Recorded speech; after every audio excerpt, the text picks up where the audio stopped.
10 centuries shall the fortress stand, walls of spirit wrapped in walls of fire.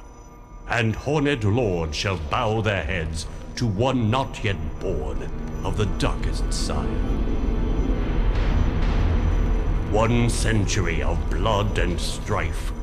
The moon shall darken and none know why. The resting place at last is found of the 7th who soared so high.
Last daughter of a forlorn line shall guide him into history. Beneath the crypts, prophecies clash, the war of ancient enemies. Hello everyone, this is Korpah with the first episode of Bought and Forgotten, and in this episode we'll take a look at the game Dark Messiah of Might and Magic. Dark Messiah has been developed by Arcane Studios and published by Ubisoft on 25th of February in 2006. While Arcane Studios made the single player for this game, Kuji Entertainment made the multiplayer for this game. Dark Messiah is classed as an action RPG with some hack and slash action going on. This game uses the Source engine, which allows for some interesting AI movement and destructible environments. And as Arcane Studios described it, if the player can do it, so can the AI. So let's dive into the single player and find out. We will be playing on the normal difficulty, and seems we start with the prologue. Master Fenrig, where are you? I'm here, Sarah. Now listen. In the room ahead, there's an altar with a spider artifact. Take it. We'll need it to get to the Shantiri crystal. My voice will guide you. And have no fear, I'll be watching over you. As you just heard, there is a lot of voiceovers in this game. I will try to shut up if that happens, so you can hear what they say. So let's see. It seems we're some pretty dark space. So let's check out our HUD first, our UI. To our left, bottom left, you will see our health, which is 50 out of 50 at the moment. To our bottom right, you will see our mana, which is 20 out of 20 at the moment. And to our bottom middle of the screen, you'll see our inventory belt, I believe it's called.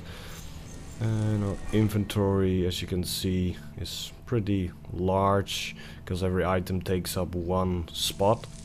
So as you can see, there's 3 rows, 1, 2, 3, 4, 5, 6, 7, 8, 9, 10, 11, 12, 13. So it will have 29 inventory slots, which is pretty decent, or 39 even. And to the skills, we'll talk about those later. And above here is our currently equipped gear, and as you can see above here you see our max health, max mana, damage that I do, and our armor class, and our name Sarath. We can't change that. So let's see, we have to find this spider key according to our master. So let's see if we can find it. Still looks pretty nice. As you imagine that this game is released in 2006. So let's see.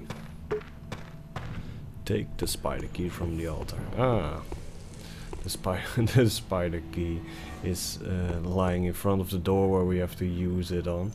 It's like having So far, so good. it's like having your key on the under the doormat. Use the spider key we found, sir. Let's see what's behind door number 1. So let's Pull see. the lever, sir. Then hurry through the far gate. Use the lever and run. Okay, let's do that. Yeah. Great, now we have no way out. So as you can see, there's a stamina bar down below. So it seems we See can the get planks around fatigued. that pillar? They look weak. See if you can break them. And we can kick in this game, as you Looks can like see. you'll have to go up here. Jump on that chain and climb. Nice 2D chain.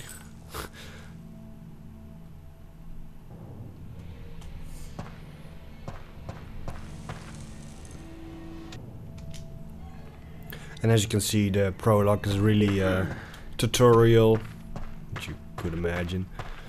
Physical obstacles will be the easiest you face in this life, Sarah. Now is your chance to conquer them. And everything is a basic use of the keys, E and your mouse in this case.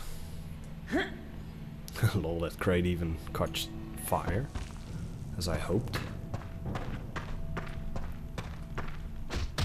Yeah, as you can see, the textures are really bad, but then again, this game is out of 2006, so I can't really disagree with that.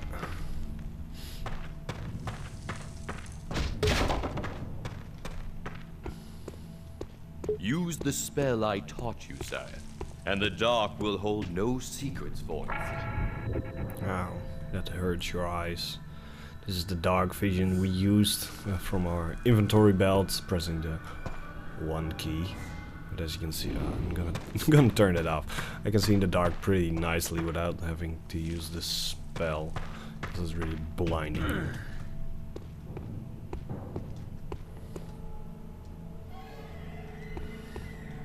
See if you can open the chest. You never know what you might find. You If never you see a know. weapon, go ahead and pick it up. There will be fighting ahead. Fighting ahead. Oh, as you can see, there's already a dude standing there. What is it? No. It's undead of some sort. This game also has some leaning. I believe it can be used when you use stealth. As you can see, the circle in the middle of our screen is basically our detection bar, I believe. So how far we are in the dark. But let's see what's in chest number 1. A short sword. The rope, Sarah. Cut the rope. And this is a nice thing from the Souls engine, as you can see the Slice huge through the rope. boulder That over should there. help. And if we cut this, it goes like that. So that's nice. Think. Adapt. Kick that creature back and watch it fall. Yeah, let's kick the undead down the hole. Goodbye. Careful. The undead are tenacious. Impel them to make sure they don't rise again. I'll do my That's best nice. to heal you, Sarah. Best to heal you, I haven't taken any damage. Now is the time to use your combat techniques as I taught you. Ah, his brother is over there. Let's see, we have basic power attacks, and it seems that the direction you pick from the keys on your keyboard will do different attacks.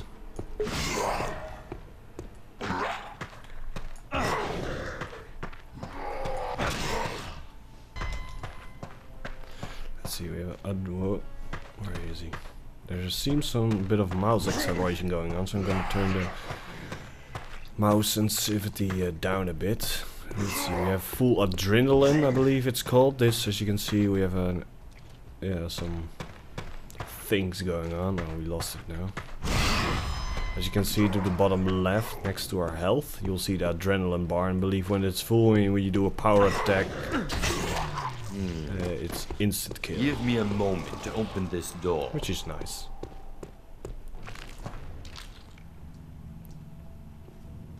Blackguards. Here. Hired swords they are.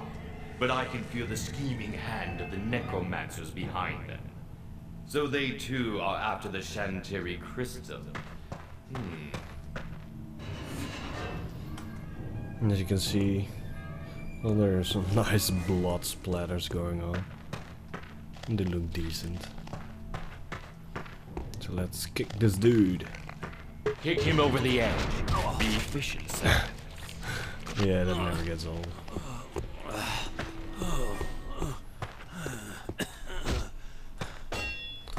We can parry. Kick him against the spikes. That should take care of him. Yeah, that really never gets old. If he's still moving, drive your sword through him. Yeah, as you can see, you can use the environment to attack people, which is pretty nice. Break the planks. Use the environment to your advantage. Block his blows, that parry. really never gets old. Otherwise, it's going to be a long day for you. You won't make it. And I believe you can kick him in the fire as well. And as you can see, the AI kicks as well.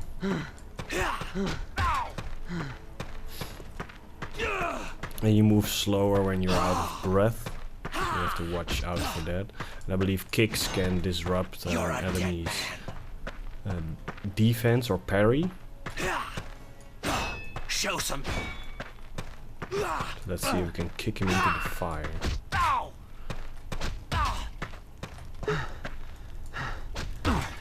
Impale him, Sarah. That will finish him. I'll do my best to Yeah, heal still you, looks Sarah. nice. Use more time to try to hone your run. skills if you. I'll keep the portcullis open.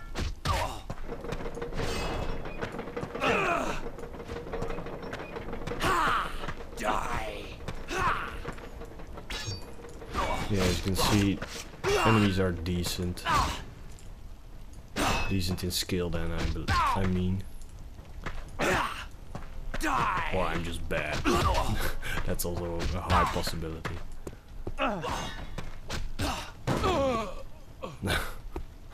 Yeah, that never gets old. Although, they kind of fly like ragdolls, but oh well.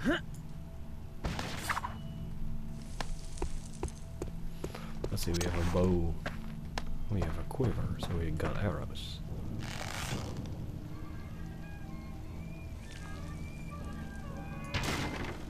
Nice, it takes a while before your aim is steady, as you can see.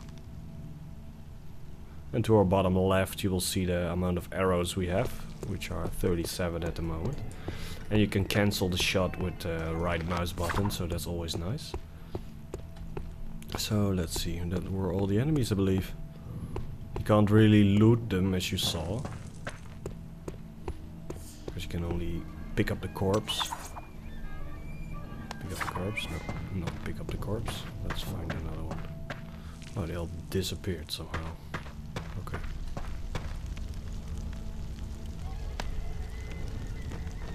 As you can see, you can drag around corpses.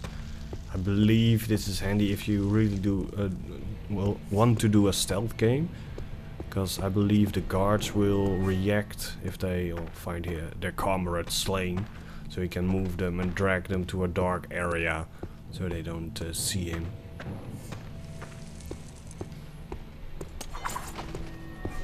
But we'll see how the stealth system is handled further down in the game. So let's see. We have to go through there, I believe.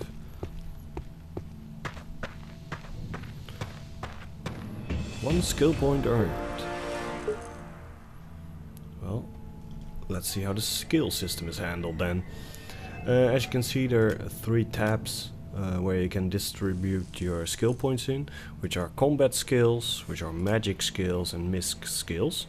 And well, combat skills involves, of course, combat, so melee and bow, it seems.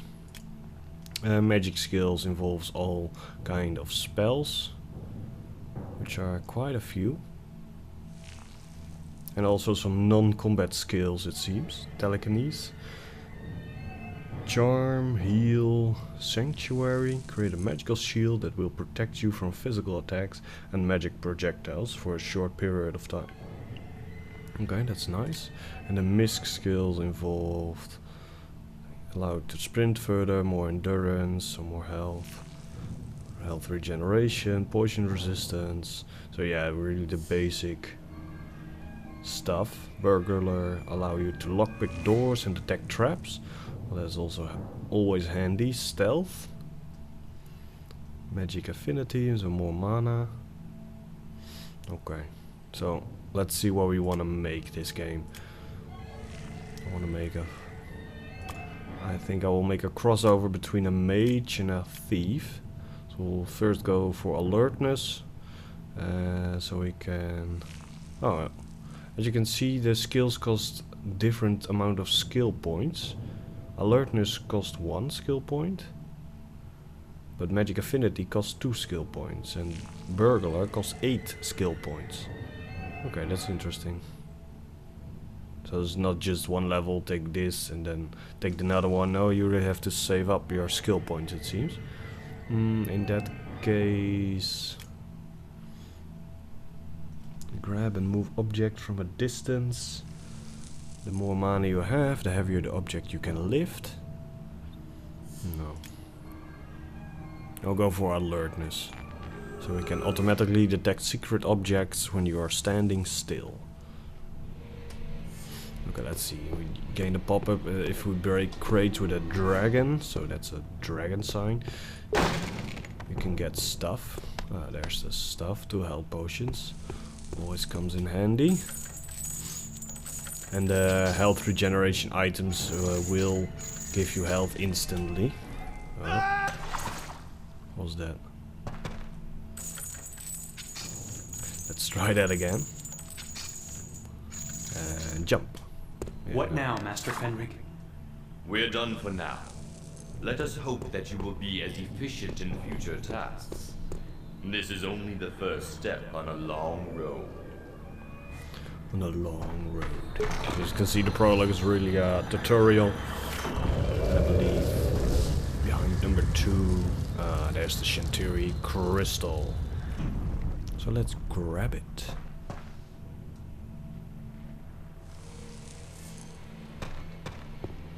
Now take that crystal.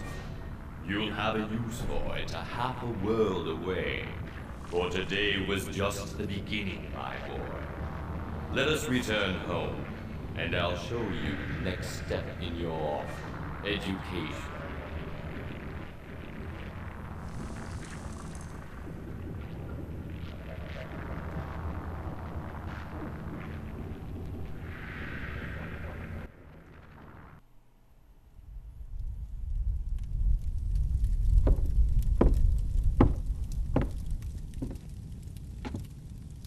Sareth, my faithful disciple, your father would be proud to see you this day.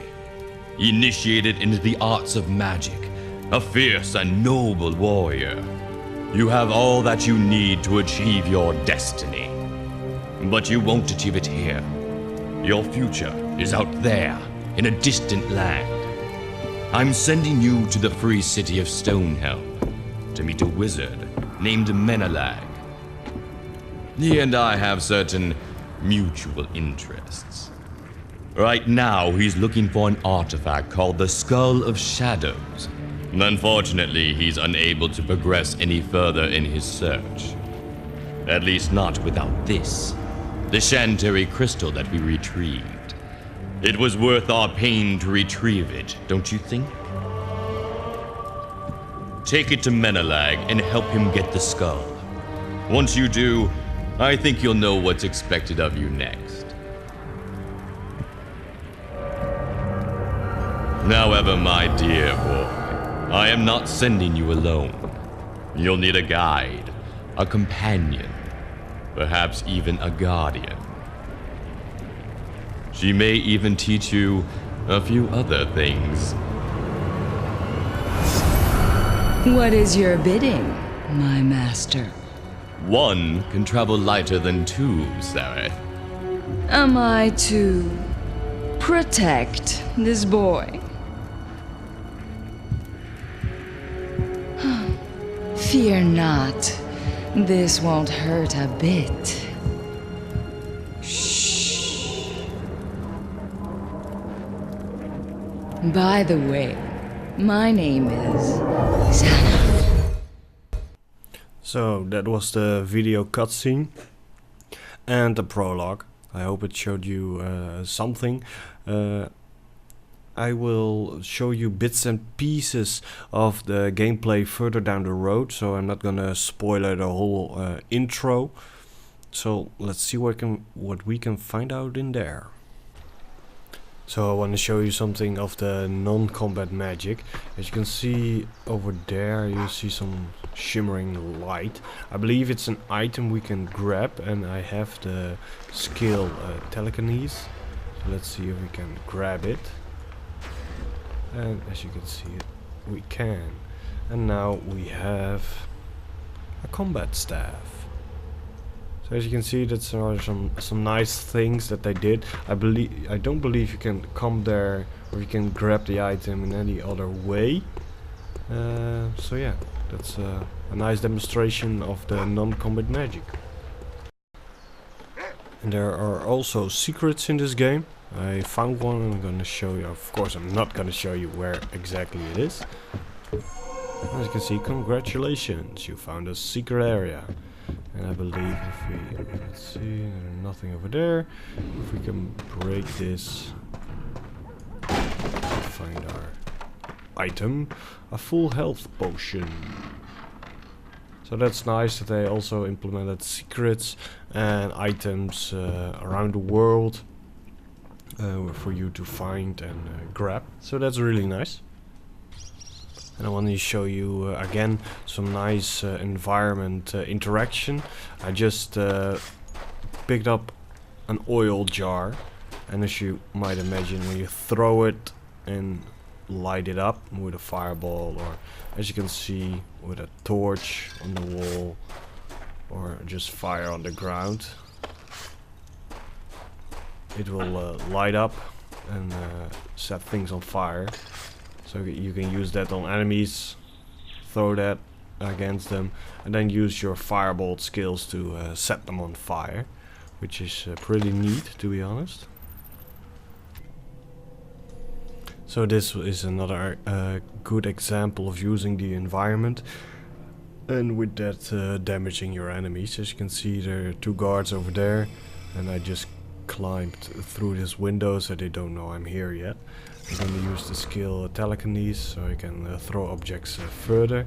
And as you can see, I grab it and I'm aiming at them and launching it. And as you can see, there's some great destructibility going on, and they fell through the floor. So that's awesome, and I believe they're all going looking for me now. Don't move, So buddy. let's kill them. You're a dead man.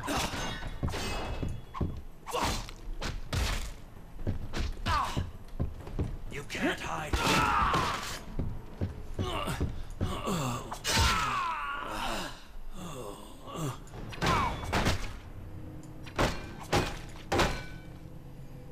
As you can see, that was really nice, and using the environment causes a lot of damage towards the guards, or well, your enemies.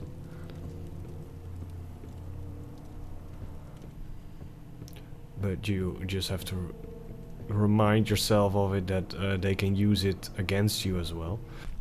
So you can craft in this game as well. It's actually quite fun, and I will show you. First we have to put on the fire, otherwise our bar won't melt, of course. Then I believe we have to put the bar in the jar, as you can see it, and then we have to put the jar in the fire. I believe, as you can see, it melts away. When that is done, we have to threw it into a mold, as you can see, and then you of course have to cool it off, as you can see right over here. You have to take it, and I believe you have to forge it first, yes. And then you have to equip the blacksmith hammer. Let's see, 9. Blade isn't hot enough to be hammered. Ah, we first have to put it in the fire again. Now it's red hot. You have to hammer it. You hammered the blade into shape. Okay, let's see. Now we have to set it. And we have ourselves a longsword. And that's how you craft. I'm not sure if there is more that you can craft. I believe there is some alchemy involved as well, but I haven't encountered it yet. And if I will, of course I will show you. So let's see if I can show you a bit of stealth. I already got a few points in stealth, as you can see, already level 2, which means I can backstab enemies. So let's see if we're able to do it. I'm pressing the control and the alt now, so I'm crouched and in stealth, because the control only gives you crouch mode and the alt button gives you stealth mode, if I read it correctly.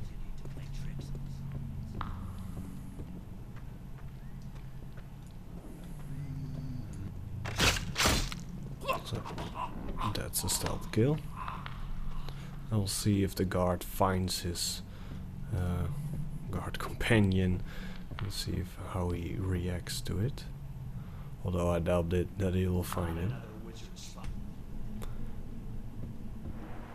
It seems as though Menelag's taste for luxury extended to his ship.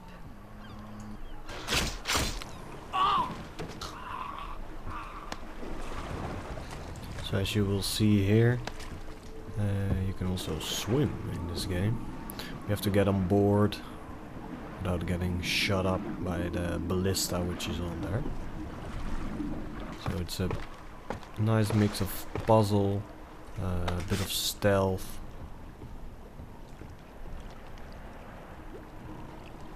Because we have to turn this.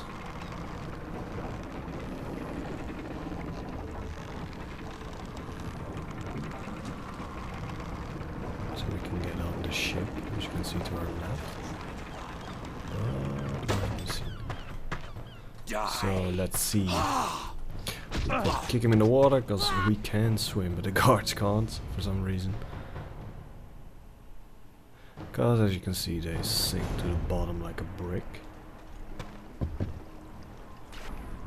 And we misjumped. Let's do that again.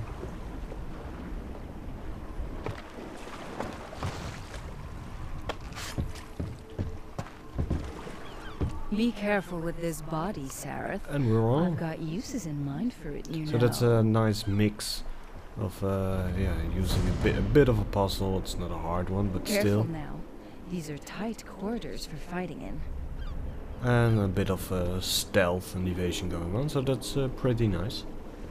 So that were all the pieces of the game I wanted to show you. I roughly played 6 hours of the game, and I think I will finish the total campaign, because so far I really enjoyed playing this game, even though it's a bit old. Bug-wise I haven't noticed anything odd, but I did have some crashes during loading screens. Happily the game saves before I transit to a new area, but it's still very annoying because you lose a small bit of progress each time the game crashes. Also the game is linear and story driven, and alt-tab unfriendly, because the game is likely to crash if you alt-tab back into the game. What I really like about the game is that there's no wrong or right way to play it. If you want to be a sword wielding, fireball shooting stealth guy, you can. If you don't want to use magic, no problem. And these things really make the game interesting. This with the environmental interaction is very cool, and I hope to see that in more RPGs. So if you're looking for a fun and interesting action RPG, I would recommend Dark Messiah of Might and Magic. The game is on Steam for €9.99 or your regional equivalent. Although the game has a multiplayer, I haven't played it. For future videos I will include the multiplayer as well, so you know how the community is, if it's still active, and how the game plays in multiplayer. But I would like to hear your thoughts on that, so let me know through the comments. And also please let me know what you liked and disliked about this format, so I might can switch the format a bit around for the next episode. Thanks for watching, this has been Korpah, and I will see you next time.